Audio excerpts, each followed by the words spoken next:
Sir ಆಮೇಲೆ ಯಾರ ಕಾಂಟ್ರಾಕ್ಟ್ಗಳಿಗೆ ಅವ್ರಿಗೆ ಪೇಮೆಂಟ್ ಮಾಡೋಕ್ಕೆ ಅವಕಾಶ ಇದೆ.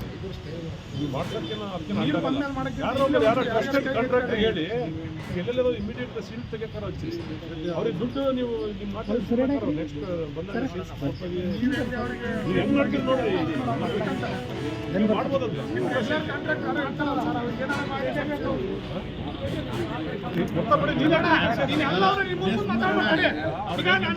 ಕಾಂಟ್ರಾಕ್ಟರ್ ನನಗೆ ಒಂದು 20 ತಾಸು ಒಂದು 50,000 ಖರ್ಚು ಮಾಡಿ ಮಾಡೋ ಕೆಪಾಸಿಟಿ ಇದ್ರೆ ಆಮೇಲೆ ಬಿಲ್ ಪರಿಷ್ಕಾರ ಮಾಡ್ತಾರೆ. ಕೆಲಸ ಆಗಬೇಕು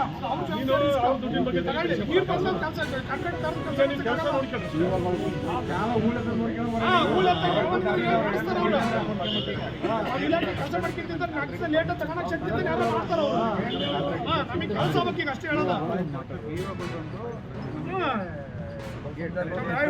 ಬೇರೆ ಬೇರೆ ದೊಡ್ಡ ದೊಡ್ಡ ಕಾಂಟ್ರಾಕ್ಟ್ ಮಾಡಿರಿ.